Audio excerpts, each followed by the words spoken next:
This is Dr. David Pomeroy, your host on ADHD Focus.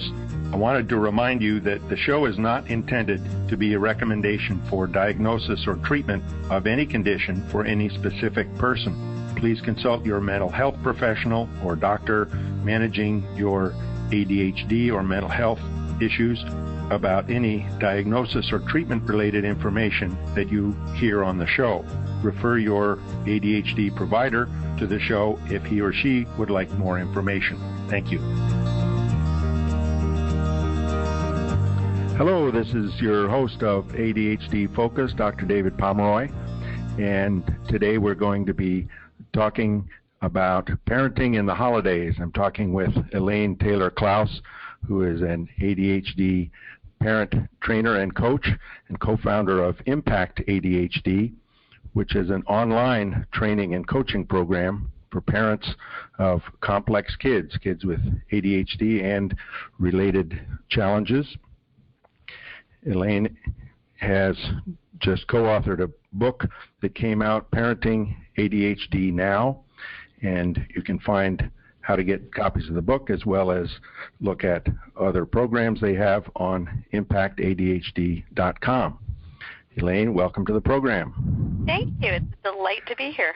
And thank you so much for taking time out of your busy holiday schedule to help parents figure out how to negotiate the chaos of the holidays. Oh, it's truly my pleasure. As I think I said to you, it's like this is my favorite kind of distraction. Wonderful. Well, one of the things we had been talking about was that oftentimes people have an ideal of all the different things they'd like to do, what holidays means to them, and how to do all those special things. And I think that's where certainly many of us can run into problems trying to do everything all at once. Yeah, for sure. So what have you found have been good strategies for folks to deal with that? Well, I think at this time of year in particular, we have this tendency to I don't know, our stomach's too big, right? Our eyes are too big for our stomach, right? It's like we look at all of the different possibilities around the holidays and time off and vacations and celebrations and milestones, and we sort of feel like we're supposed to do it all. It's like we want to get all of our fun and play and joy and family connection and all of that sort of squeezed into this really narrow time frame. And so I think a huge part of making this time of year work is to be mindful or conscious about how what we're setting ourselves up for, and making sure that we're setting ourselves up for success, right? Being conscious about being reasonable about what we can really do on any given day or any given week or during a break, so that we're not overloading ourselves or making ourselves or our kids end up feeling disappointed because we set our sights too high or just unrealistic.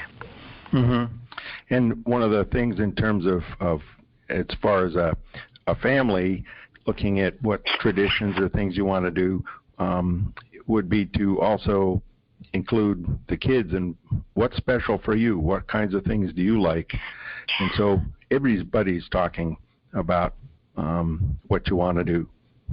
Yeah, well, we're such big believers at Impact at sort of bringing kids into the conversation and remembering that our job as parents is not actually to raise children, it's to raise future adults.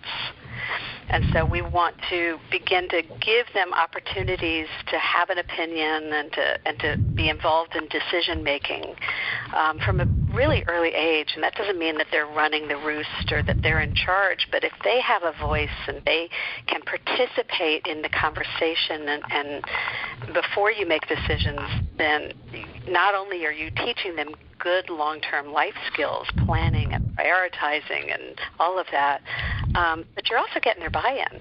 They're going to have a lot more fun going, ice skating if it's one of the things they chose to do instead of feeling like they have to go ice skating. And I know that sounds silly, but, sometimes teenagers resign themselves. Yeah. Our family used to go to a pancake breakfast, which was in a hotel in a fancy ballroom kind of setting, and everybody's dressed up, and they had, decorated kind of pancakes, and that was fine when they were 5 and 3 and 7 and 5, and then it kind of wasn't something that they were interested in after that. But we always went downtown on a weekend day, and we looked at the gingerbread house exhibit and went to different toy stores and saw all the things. And that was something the kids said, when are we going to be going downtown? So that was a special time that they remembered as this is associated with Christmas. Well, and what I love about that is that, we have milestones, right, or traditions that we have, and we want to have a couple of traditions that everybody looks forward to, that are sort of sacrosanct. This is what we do every year. But I think what's important, there are a couple of things, we talk a lot about how do you make systems or structures work for a family with ADHD, right? So I think what's important about traditions or milestones is two things. One is to make sure you don't have too many of them, right? You want a couple of really good ones that are well placed throughout the holiday, not all on top of each other. And maybe it's going to see the gingerbread house, or maybe it's making gingerbread cookies the night before Christmas, or making sugar cookies for Hanukkah, or whatever it is that your family does. We used to have a game night every year. So one thing about milestones is to have a few, but not too many, so that nobody's overwhelmed and you get a little space, and it gives people something to look forward to. And then the other is that you want to be really consistent. It's great to have something that you do every year, but as you say, you also want to be open as the kids grow to have traditions shift or morph or change. What you do when they're little is going to be different. And if you're still trying to take your kids to go sit on Santa's lap and they're 16, nobody's going to be happy, right? Well, that's where in our family, Mom was the ruler on that, and we have pictures of my 16 and 14-year-old actually sitting on Santa's lap. And by that time, they were used to the fact, okay, Mom's going to be happy if we do this. If we don't, we're going to hear about it. So when they were 12 and 10, it didn't go over so well. But after a while, they thought, hey, this is fun. And they got into it. Yes. I was going to say, and sometimes you sort of push through it, and it because then it's like hazing. They get to do it to their own kids in the future, right? Yeah, and I think they grew to realize this was really important to their mom. And now, if they're home at Christmas, they're grown and with husbands and wives and here and there all over the country. But when they get home, there's this row of Santa pictures from when they were 3 and 1 up to, I think, 16 and 14, and that has meaning to them. It does. And then at some point it shifts. And so knowing what our milestones are and then being sort of open to maybe not eliminating them, but tweaking them or changing them. Maybe, as you say, we all go downtown, but instead of doing this activity, we're going to do that activity this year. Or just being open to what we like to call it in our realm is flexible structure. And I think this is probably true for all families, not just families with ADHD. This is a universal truth. Particularly in the realm of ADHD, because the experts tell us all the time, you need structure. And there's some truth to that for sure. But I would argue that people with ADHD usually need flexibility in the structure. They need to have some choice, some movement, maybe we'll start at 8 instead of 7, or often it's our kids do really well if we give them a little sense of, again, as I say, ownership or control or decision making. So some choice there. But when a structure becomes too rigid, it becomes imposing. And the point of these structures is to be support, not an imposition. And the metaphor I like to use is if you can imagine a bridge. When an engineer designs a bridge, the bridge has to have movement in it. It is an incredibly firm, solid, supportive structure, and if it's not able to have some movement in it, it will collapse. Yes. And our structures and our families, I think, are much like that. If it's got a little too much movement, then out here it's the Tacoma Narrows Bridge that blew apart. So they had a little bit too rigid and didn't count on the wind coming through, something like that. Exactly. One of the things and it's a dance. It's a very delicate dance. It's not it's definitely more art than science in that respect. And that's where I think including everybody in the discussion of what you want to do, and then you find out, the 12-year-old or the probably 8-year-old, 9-year-old is getting a little tired of doing the pancake breakfast. Can we do something else? And there's certainly plenty of things to do downtown, so we could shift to something different than that activity. Yep. One of the other things that I found fun in our family, my wife would always make cinnamon rolls for Christmas morning breakfast. And by about age 14 or 15, my daughter took over that. And so I love that. She makes cinnamon rolls and was doing it when she, was home from college. And she took over the making cinnamon rolls. So there was some time when she was helping Mom, and then however it came out, she said, well, I want to do that. And I'm relatively sure my wife was thinking, great, that's one thing I don't have to do. I'm glad it's going to happen. Yeah, and there's something beautiful about seeing your kids take on your traditions. I have a kid who bakes because I bake. And over time, she's become the baking of my 3 kids. And I love to share it with her, and I love to see that there are times where she goes and does something that I'm not doing, and she's sort of adopted that love for something that I love. And what a great way to share it.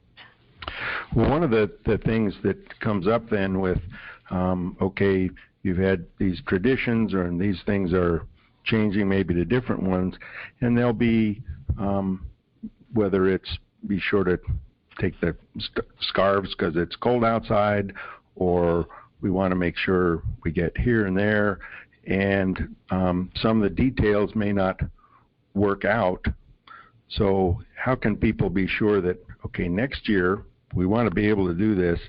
Let's keep track of what we needed or what didn't work for planning next year. Where can you put it so you find it 12 months later? Yeah. Well, I have a few strategies for that. I'm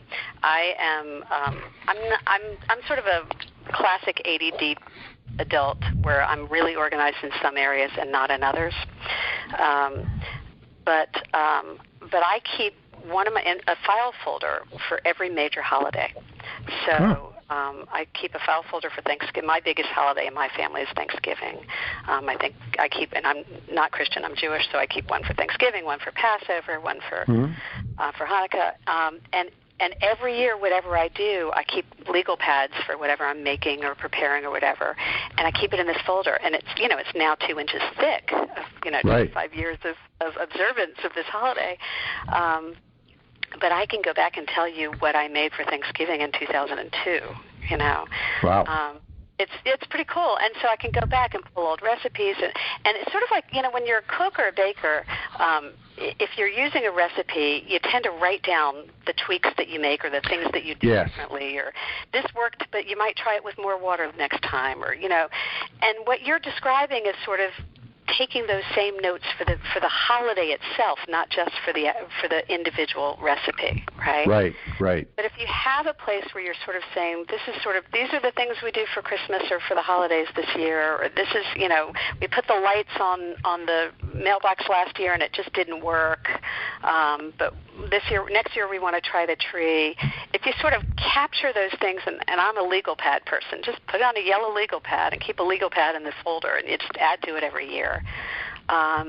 It doesn't have to be complicated, but little notes can really set you up to remember things that you think you're going to remember, but you may not remember. And that's, when those of us adults with ADHD, my husband always says, isn't it cute that you think you're going to remember that?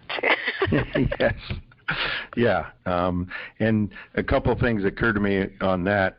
One is that if you put it on the list in your phone at the time, by next year you may, 1, have a different phone, exactly. 2, the app didn't back up like you thought it was going to, or 3, you've had 3 different lists and 3 different apps because you couldn't remember where the first one was.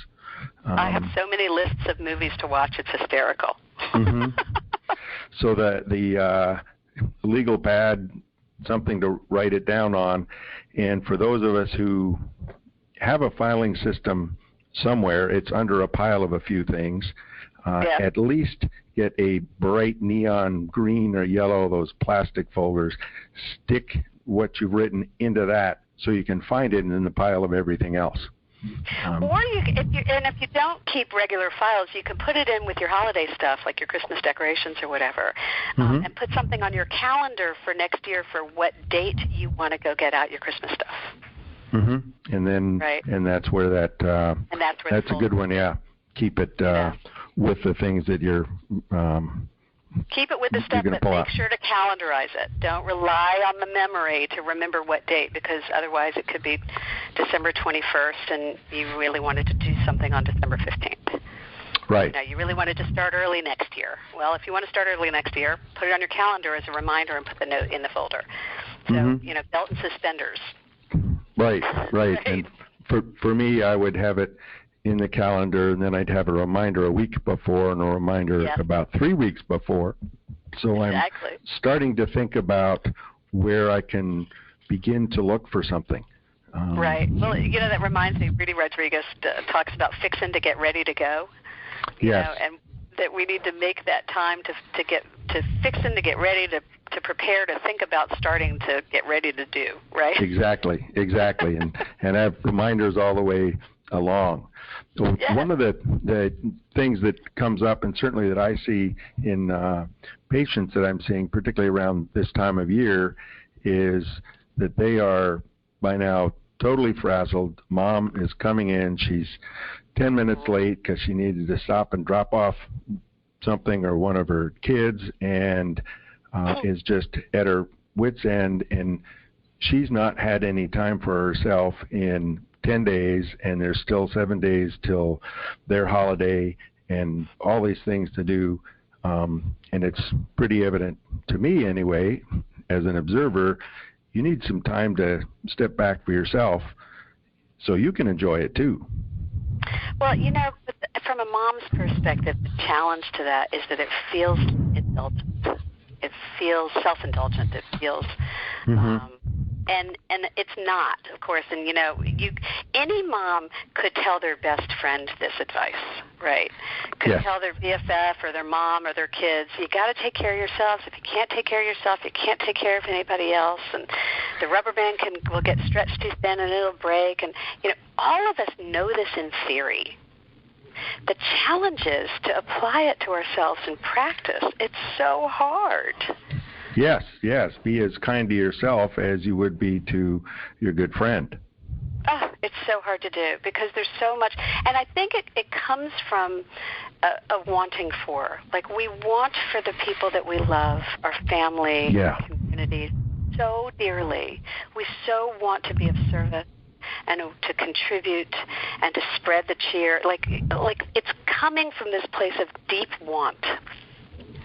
But we can still, even wanting for and loving and all of that, we can still deplete ourselves if we're not careful. Yeah, and I think that's so easy to do with so many things, and mom either feels like she has to coordinate everything or, in fact, does have to, and to say, you know, I can plan things out here if I have a chance to catch my breath instead of just getting caught up with the next thing to do, and feeling like you're running 3 steps behind. Always. Yeah, always on that hamster wheel. And, you know, there are a few things that parents can do for, you know, we call it self-care, and it's not a dreaded word, although people tend to dismiss it, I think. But, you know, doing things to take care of ourselves, and maybe it's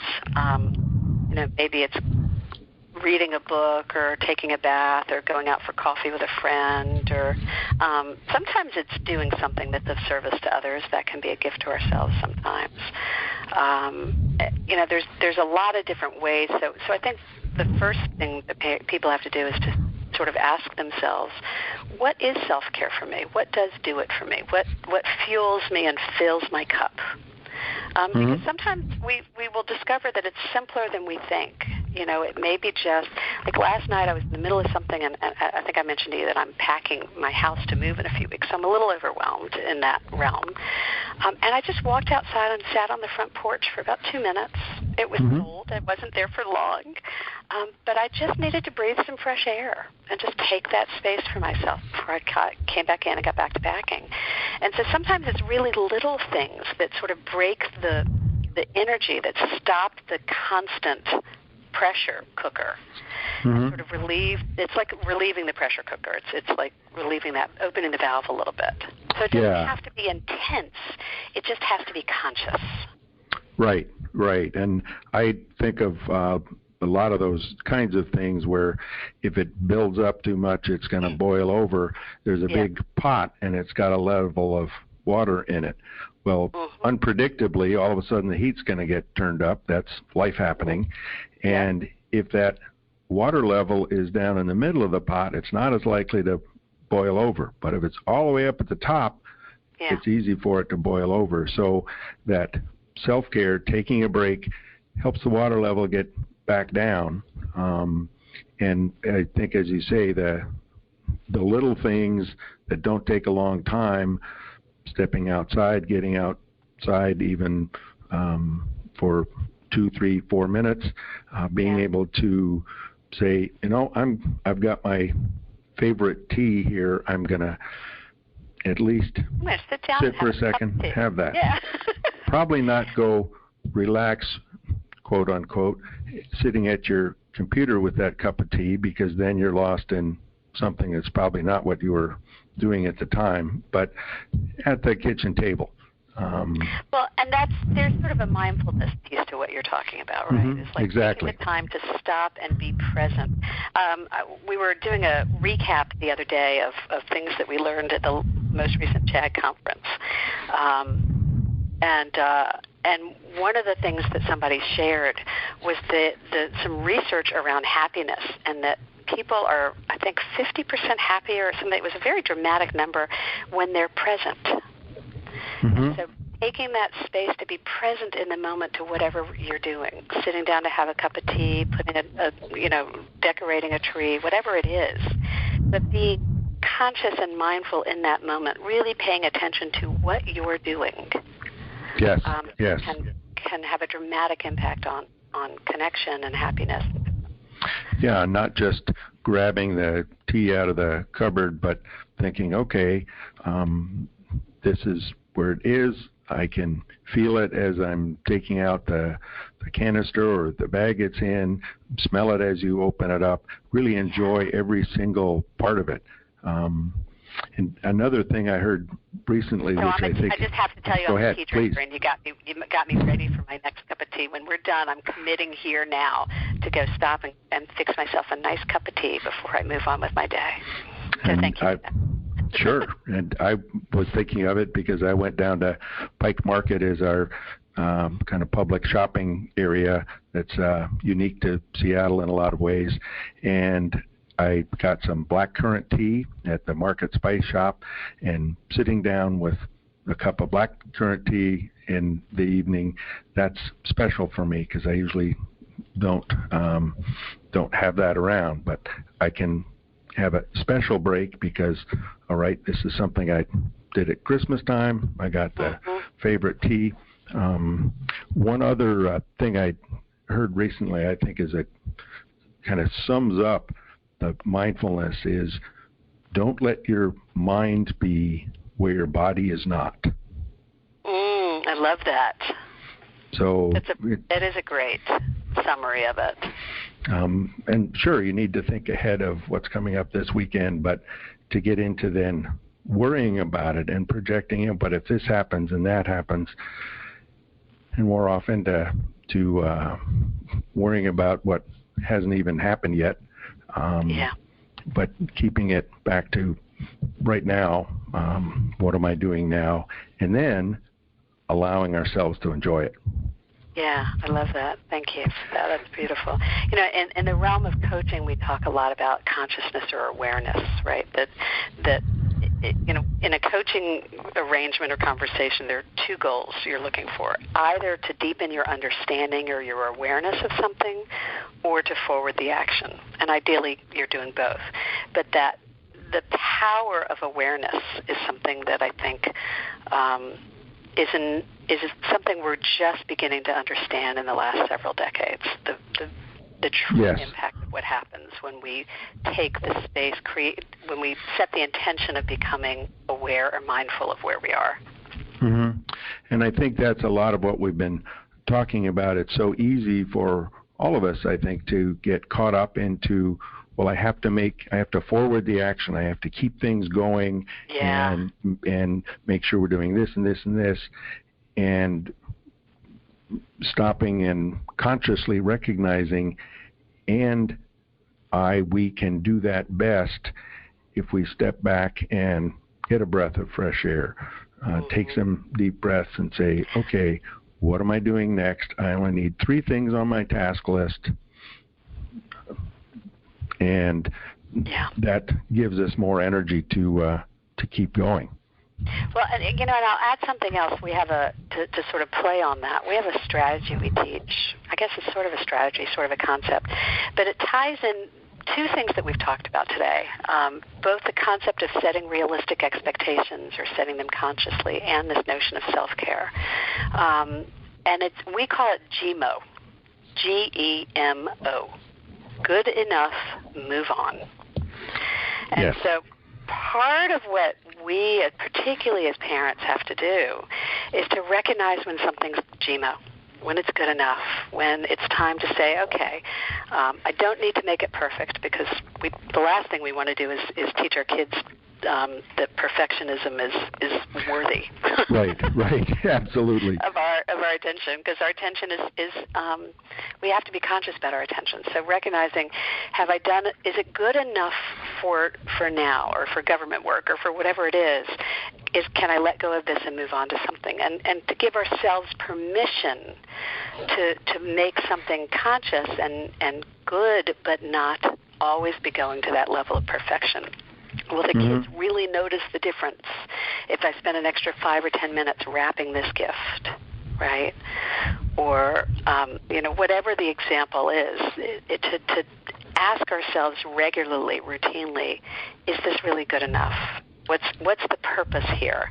And to make sure that we're fulfilling the message or the mission, not just the details of it. Right. I'm thinking in terms of including kids in what's going on. And, all right, 4 and 5-year-olds, you aren't going to say, okay, decorate the tree. But if the 5-year-old wants to put this ornament over here, and maybe that didn't fit with a parental picture of what the tree should look like, okay, there's the flexible structure, being a little flexible, including your child in, great, that looks fine. Or, maybe it could be over here next to this one so they could be friends, or, but still giving the child a voice in something as significant as decorating the tree, or whatever kind of decorations. Or decorating the cookie. For their own holiday. Yeah. There's just, letting things be good enough so that you can focus on the real purpose, which is the joy of the season and of time together and connection and play and love and reverence and all of those other, really deep values that the things is really about. Yes, which are, I think, easy to get caught up in all the details and not really think about, this is why we're here. This is why this is a special time, and keeping that also in mind. Well, we need to sum up, and in terms of the takeaways from what we've talked about today, GMO, good enough, move on, and to give yourself a break today. Give yourself, whether it's a 2-minute break or I'm going to take 8 minutes and have my favorite cup of tea or coffee, whichever. Giving yourself. Yes, go ahead. I just have to add one more thing on that. Not only is self-care good for us to give us the stamina to keep going and kindness for ourselves, but there is also something really wonderful as parents about teaching our kids that we matter.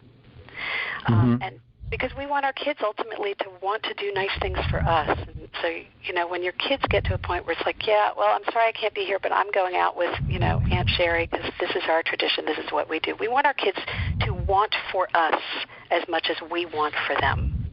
Mm-hmm. And if we're constantly depriving ourselves and not treating ourselves at that same level that we treat everybody else, that's the message they're going to get. And also, they can see that, okay, Mom's taking a break, she's paying attention to herself. That's also going to be a model that they can pick up. It's okay to sit down and not be rushing around all the time. Yeah, and I want her to be happy and go see Aunt Sherry or whatever it is, Mm-hmm. So, well, Elaine, it's been, that's all right. Elaine, it's been great to talk with you. I've been talking with Elaine Taylor-Klaus, who is a parenting trainer and coach and co-founder of IMPACTadhd, which you can find more information on at their website, IMPACTadhd.com. And for all those listening, I wish you the best of holidays, and if you're listening after the holiday, I hope it was a good one, and it's not too late to jot down a couple things that you'd like to do next year. Find a file folder or put it with your holiday things, and you'll be able to use it. So this is Dr. David Pomeroy signing off for ADHD Focus.